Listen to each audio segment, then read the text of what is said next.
Special ആയിട്ടുള്ള മത്തിയും കായും കൂടി എങ്ങനെയാണ് വെക്കുന്നതെന്ന് നോക്കാം. ശരിക്കും നല്ല സൂപ്പർ ആയിട്ടുള്ള ഒരു റെസിപ്പിയാണ് കേട്ടോ ഇത്.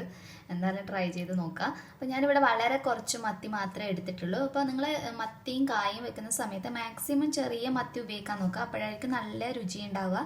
ഇതിപ്പോൾ ഞാൻ കുറച്ച് ഉപയോഗിച്ചിട്ടുള്ളൂ. ആദ്യം നമുക്ക് ഇതിനകത്തോട്ടൊന്ന് അരവ് ചേർത്ത് കൊടുക്കാം. അപ്പോൾ ആദ്യം തന്നെ നമുക്ക് കുറച്ച് മഞ്ഞൾപ്പൊടി ചേർത്ത് കൊടുക്കാം. ഒരു 1/4 ടീസ്പൂണിനടുത്ത് മഞ്ഞൾപ്പൊടിയാണ് ഞാൻ ഇപ്പോൾ ചേർത്ത് കൊടുക്കുന്നത്.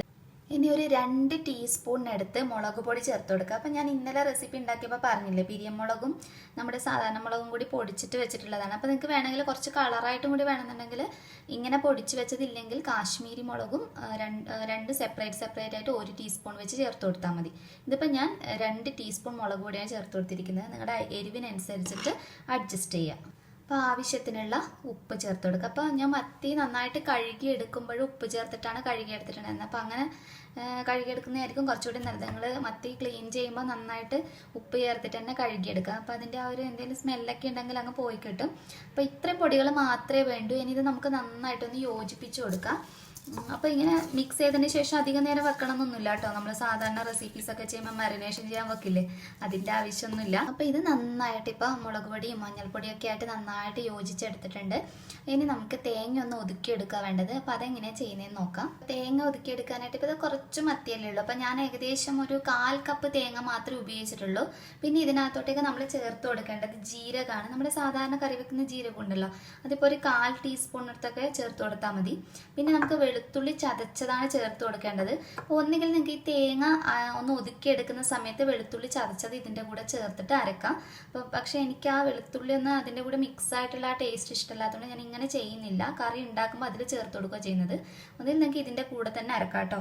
പിന്നെ ഇതിനകത്തോട്ടേക്ക് ആവശ്യമായിട്ടുള്ളത് കുരുമുളക് പൊടിയാണ്. അപ്പോൾ കുരുമുളക് പൊടി ഞാനിപ്പോൾ ഇതിനകത്ത് ഒരു 1/2 ടീസ്പൂണിനടുത്ത് കുരുമുളക് പൊടിയാണ് ചേർത്ത് കൊടുക്കുന്നത്. അപ്പോൾ ഇത്രയും ചേർത്തിട്ട് വെള്ളം ഒരു 2 ടേബിൾ സ്പൂൺ വെള്ളമൊക്കെ ഒന്ന് ചേർത്തിട്ട് നമുക്കിതിനെ ഒന്ന് ഒതുക്കിയെടുക്കാം. അപ്പോൾ ഞാനിത് തേങ്ങ ഒന്ന് ആ മിക്സിയുടെ ചെറിയ ജാറിനകത്ത് ഇട്ടിട്ട് ഒന്ന് ഒതുക്കിയെടുത്തത്.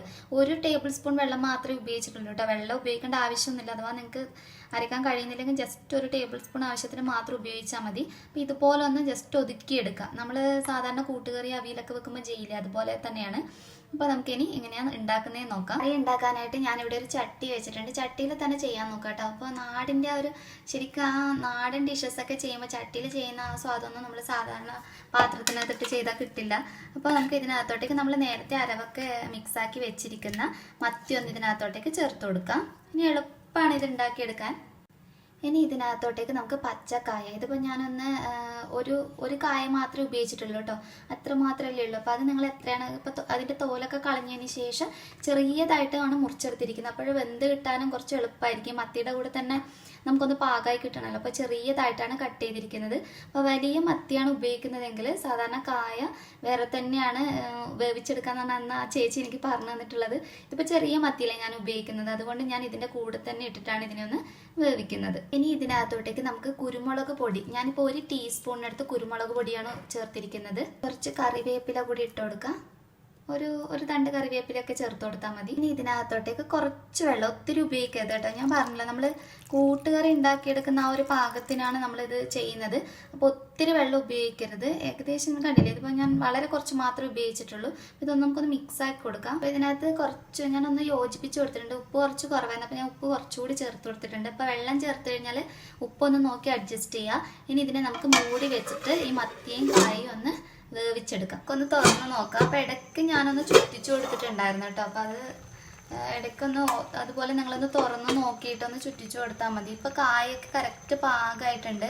അപ്പോൾ നിങ്ങൾക്ക് ഇതുപോലെ ഒന്ന് കണ്ടില്ല, കായ കറക്റ്റ് പാകമായി കിട്ടിയിട്ടുണ്ട്. മത്തി വെന്തു. അപ്പോൾ ഇനി നമ്മളിതിനെ തുറന്ന് വെച്ചിട്ട് തന്നെയാണ് വേവിക്കുന്നത്. അതിന് ഈ വെള്ളം ഒന്ന് നമുക്കൊന്ന് കുറുക്കിയെടുക്കണം. അപ്പോൾ അതിന് മുന്നേ നമ്മൾ നേരത്തെ ഒതുക്കി വെച്ച തേങ്ങ ഒന്ന് ഇതിനകത്തോട്ടേക്ക് ചേർത്ത് കൊടുക്കാം. അപ്പോൾ നമ്മൾ ഒതുക്കി വെച്ചിരിക്കുന്ന തേങ്ങ ഒന്ന് ഇതിനകത്ത് ചേർത്തിട്ട് ഇത് നന്നായിട്ടൊന്ന് യോജിപ്പിച്ച് കൊടുക്കുക വേണ്ടത്. അപ്പോൾ ഈ സമയത്ത് തന്നെ ഞാൻ നേരത്തെ പറഞ്ഞില്ലേ, വെളുത്തുള്ളി ഞാനൊന്ന് ചതച്ച് വെച്ചിരിക്കുന്നത് കൂടി ഈ സമയത്താണ് ഞാൻ ചേർക്കുന്നത്. അപ്പോൾ നിങ്ങൾക്ക് വേണമെങ്കിൽ ഈ തേങ്ങയുടെ കൂടെ വേണമെങ്കിൽ ചേർത്ത് കൊടുക്കാം കേട്ടോ. ഇതിപ്പോൾ എനിക്ക് ആ ഒരു ടേസ്റ്റ് അങ്ങനെ ഇഷ്ടമല്ലാത്തതുകൊണ്ടാണ്. ഇത് നിങ്ങൾക്ക് ചട്ടി ഒന്ന് ചുറ്റിച്ച് കൊടുത്തിട്ട് മിക്സാക്കി കൊടുക്കുക. അപ്പോൾ മീനൊക്കെ ആകുമ്പോൾ അങ്ങനെ ചെയ്യുന്നതായിരിക്കും നല്ലത്. ഇത് ക്യാമറ ഇങ്ങനെ സെറ്റ് ചെയ്തതുകൊണ്ട് എനിക്ക് അങ്ങനെ കാണിക്കാൻ കഴിയുന്നില്ല, അതുകൊണ്ടാണ്. അപ്പോൾ ഞാനിതൊന്ന് യോജിപ്പിച്ചതിന് ശേഷം നിങ്ങൾക്ക് കാണിച്ചു തരാം. അപ്പോൾ ഞാൻ ഒന്ന് ചുറ്റിച്ചിട്ട് നന്നായിട്ടൊന്ന് മിക്സാക്കി കൊടുത്തിട്ടുണ്ട്. ഇപ്പോൾ കണ്ടില്ലേ, ഇത് നന്നായിട്ട് കുറുകി വന്നു. ഇതിൻ്റെ ഗ്രേവി നല്ല തിക്കായി. ശരിക്കും ഇത് ഉണ്ടാക്കിയെടുക്കുമ്പോഴുള്ള മണം ഉണ്ടല്ലോ, അപ്പം തന്നെ നമുക്ക് ചോറ് കഴിക്കാൻ തോന്നും. നിങ്ങളൊന്ന് ശരിക്കും ഒന്ന് ട്രൈ ചെയ്ത് നോക്കുക കേട്ടോ. ഉണ്ടാക്കി കഴിഞ്ഞാൽ നമ്മൾ വീണ്ടും വീണ്ടും ഉണ്ടാക്കും. അപ്പോൾ ആ ചേച്ചി പറഞ്ഞതിന് ശേഷം എനിക്ക് സത്യം പറഞ്ഞു കഴിഞ്ഞാൽ ഏറ്റവും ഇഷ്ടപ്പെട്ട കറി ഇതാണ്. അപ്പോൾ നല്ല റെസിപ്പിയാണ്. അതുകൊണ്ട് വീണ്ടും വീണ്ടും സ്പെഷ്യൽ താങ്ക്സ് ഉമ്മ ചേച്ചിക്കാണ്. ചേച്ചി പറഞ്ഞു തന്ന റെസിപ്പിയാണ്. അപ്പോൾ ഇതിനകത്തോട്ടേക്ക് നമുക്കിനി ഇത് റെഡിയായി. നിങ്ങൾക്ക് വേണം കുറച്ച് ഗ്രേവി ആയിട്ട്, ഇതിനേക്കാളും ഗ്രേവി ആയിട്ട് വേണമെന്നുണ്ടെങ്കിൽ അങ്ങനെ ചെയ്യാം കേട്ടോ. പക്ഷേ കുറച്ചൊന്ന് കുറുകിയിരിക്കുമ്പോഴായിരിക്കും നല്ല ടേസ്റ്റ് ഉണ്ടാവുക. അപ്പോൾ നമുക്ക് ഫ്ലെയിം ഒന്ന് ഓഫ് ചെയ്യാം. ഇനി ഇതിനകത്തോട്ടേക്ക് ഞാൻ അവസാനമായിട്ട് കുറച്ച് കറിവേപ്പില ഒന്ന് തൂക്കി കൊടുക്കുകയാണ്. അതേപോലെ തന്നെ നമുക്ക് കുറച്ച് വെളിച്ചെണ്ണ ഒന്ന് മുകളിലേക്ക് കൂടി തൂക്കി കൊടുക്കാം. നമുക്ക് കുറച്ച് നമ്മുടെ നാടൻ വെളിച്ചെണ്ണ ഉണ്ടല്ലോ, അപ്പോൾ അതൊന്ന് തൂക്കി കൊടുക്കുക. നമ്മൾ അവിയൽ ഇതൊക്കെ ഉണ്ടാകുമ്പോൾ നമ്മളൊന്ന് തൂക്കി കൊടുത്താൽ അതിൻ്റെ ഒരു മണവും രുചിയൊന്നും വേറെ തന്നെയല്ലേ. അപ്പോൾ നമ്മുടെ നല്ല നാടനായിട്ടുള്ള മത്തിയും കായും കറി റെഡി ആയിട്ടുണ്ട്. എല്ലാവരും ഒന്ന് ഉണ്ടാക്കി നോക്ക്. തീർച്ചയായും 100% നിങ്ങൾക്ക് ഇഷ്ടമാവും. അപ്പോൾ നമുക്ക് നെക്സ്റ്റ് വീഡിയോയിൽ ഇനി നല്ല നല്ല ഡിഷസായി കാണാം. അതുവരെ ടേക്ക് കെയർ, ബൈ ബൈ.